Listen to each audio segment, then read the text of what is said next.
Vatsimpana etineneny Ratovelo Jacqueline. Jehova no ny azo pahoriny izy dia nitady anao, no ny arany fahamaizana izy dia nanao vavaka anakapo. Amen. Ivavaka isika. Ry Andriamanitra tomponay sy mpanjakanay tsara indrindro, faly sy ravo ny fomam-pananay zanakao sy asan'ny tananao rehetra, satria samy resy lahatra avokoa izay fa matombo mbola tafajoro velatra-pamonjena toy izao dia mbola noho ny fitiavanao sy ny famindramponao. Misaotra betsaka tompo satria raha novelominao koa izahay ary notafianao hery sy tanjaka fahasalamana ihany koa, dia fantatray fa mbola manana tanjona tsara ho anay ianao. Tianao izahay mbola iondrika iakohako eo amin'ny tongo masinao, iarahabanao, ivavaka aminao, idera sy ankalaza ary anome voninahitra ambony indrindra ho anao. Tianao ihany koa izahay mbola andreny afatrao, ampianatra anay amin'izay rehetra tokony ataonay araka ny sitraponao. Ko mangataka aminao zay tompo, mba meteza mela ny elokay rehetra, ary koa anadio anay amin'ny rahasoanao.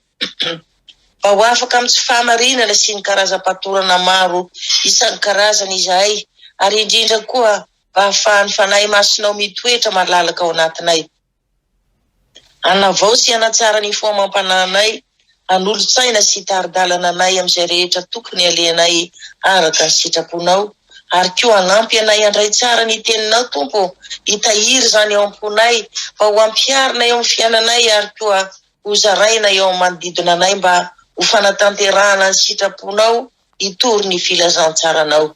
Dia mitenena tompo fa efa vonona izay andresy ankatoa ny teninao. Dia amin'ny anaranao masina sy be voninahitra Jesosy no anaovana izany bavaka izany. Amen.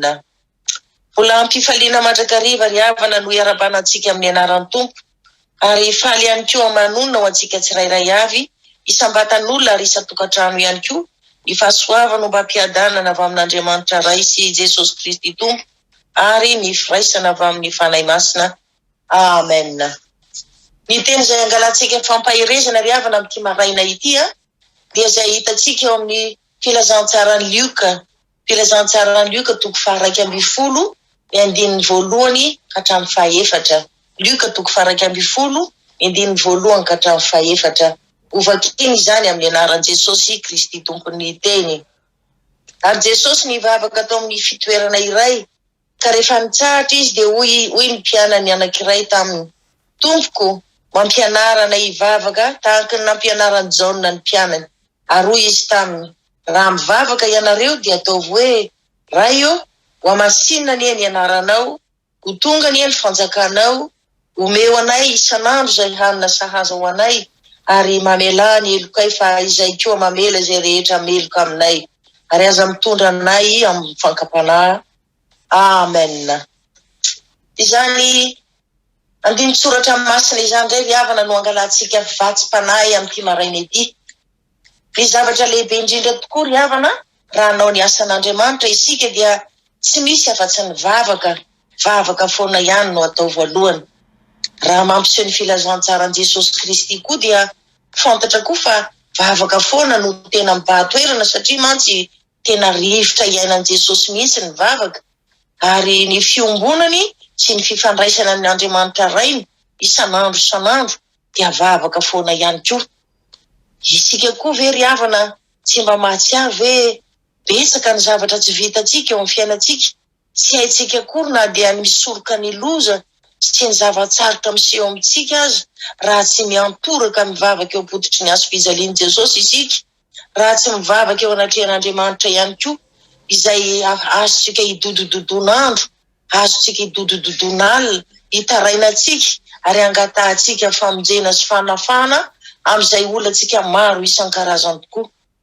Ary rehefa avy mivavaka tokoa isika, dia mino fa samy mahatsapa angamba isika hoe teo foana Jesosy nampahery atsika, nampitraka atsika, nampitombo finoana, ary teo foana ihany koa ny fanahy masin'Andriamanitra nanolo-tsaina, nitaridalana amin'izay rehetra tokony atao, fa tsy ho diso lalana intsony isika avy eo.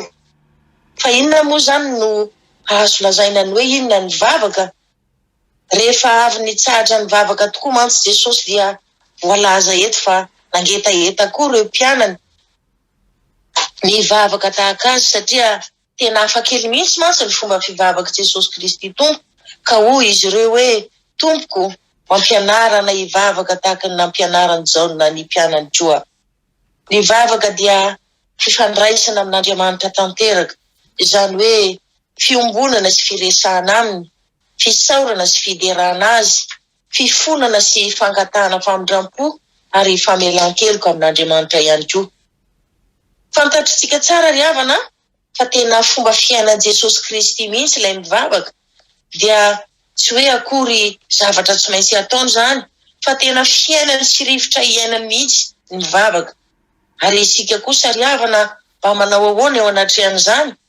Tsarovy ry havana fa matotonga amintsika izao sitrapon'Andriamanitra izao, dia te hampianatra antsika Jesosy androany, ko aza miteny hoe efa haiko izany vavaka nampianarin'ny Tompo izany, efa manonona zany aho isamaraina. Androany Jesosy dia te hampianatra antsika hoe mba atao fiainana mihitsy ny mivavaka, koa naiza le anareo hoy izy, ninona nataonareo dia aza mitsahatra ny mivavaka amin'ny fo fanahy saina rehetra.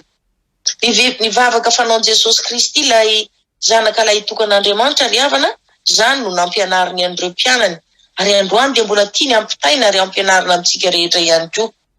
Ny fifandraisany tamin'Andriamanitra rainy koa dia tena fifandraisana feno sy marina ary feno fifaliana ihany koa. Koa dia izany no natorony an'ireo mpianany ihany koa, dia hoy Jesosy hoe ianareo koa ozy raha mivavaka dia ataovy hoe rainay eo izay any an-danitra, satria tsarovy hoy Jesosy fa ny raiko dia rainareo koa. Tena zava-baovao tokoa izany ry havana, satria ny olona izay nandray an'i Jesosy Kristy ho tompo sy mpamonjy ny fiainany, ka nino fa efa nisolo azy teo ambony hazo fijaliana Jesosy, maty izy mba hisolo ny helokontsika rehetra ihany koa, ary ny fahotantsika rehetra dia fanentiny avokoa. Ary noho ny rahany izay nahalasany teo ambony hazo fijaliana koa, dia nahazo famelan-keloka isika rehetra izay nandray azy, ary nomeny hery ho tonga zanak'Andriamanitra.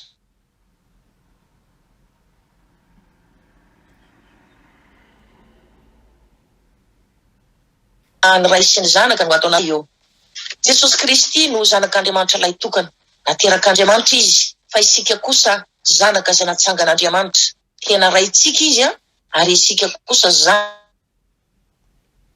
zanany natsangana noho an'i Jesosy Kristy Tompo, ary dia mpiara-mandova amin'i Jesosy Kristy koa isika. Izany hoe ny tena fahamarinana lehibe zany ry havana dia ny nilazany Jesosy Kristy tamin'ireto mpianany hoe fa ny raiko dia rainareo, koa raha mivavaka ianareo dia mitenena hoe rainay eo izay any an-danitra. Ny zavatra mampalahelo an'Andriamanitra nefa ry havana dia izy nanangana antsika ho zanaka, fa isika zanaka kosa tsy mba nandray azy ho raitsika. Kanefa dia zavatra tokony famaly tsara mihitsy ireo zavatra roa ireo. Tena tsapatsika sy ekentsika tokoa ve eo amin'ny fiainantsika fa efa natsangan'Andriamanitra ho zanaka isika? Raha tena tsapatsika izany ry havana dia tokony ho tsapatsika ihany koa, fa ny fiombonantsika sy ny fifandraisantsika amin'Andriamanitra koa dia tena matanjaka sy mahery. Koa rehefa mivavaka isika dia tokony tsy hisy fisalasalana zany mihitsy, fa tena miresaka amin'ny fahatsora-po amin'ilay Andriamanitra raitsika. Ary satria ny zanaka dia tsy maintsy manaja ny ray koa, dia nampianatra koa Jesosy hoe rehefa mivavaka ianareo izy dia mitenena hoe ho amasinina ny eny anaranao ray. Kanefa mba hahafahantsika manatanteraka an'izany dia tsy maintsy miaina ao anatin'ny fahamasinana sy fahamarinana aloha isika zanaka. Ary nasain'ny teny ihany koa isika hoe ho tonga ny eny fanjakanao, ary amin'izany dia isika zanaka mihitsy no miara-miasa, miara-miombona ho fampandrosoana sy ny fanitarana ny fanjakan'Andriamanitra.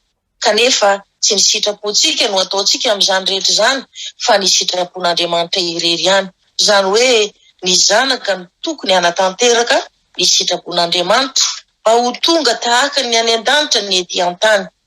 Ary zany ry havana dia notanterahan'i Jesosy Kristy raha natao batisa izy, nisokatra mantsy ny lanitra ary dia niteny Andriamanitra ray avy any an-danitra hoe ianao no zanako malalako izay sitrako.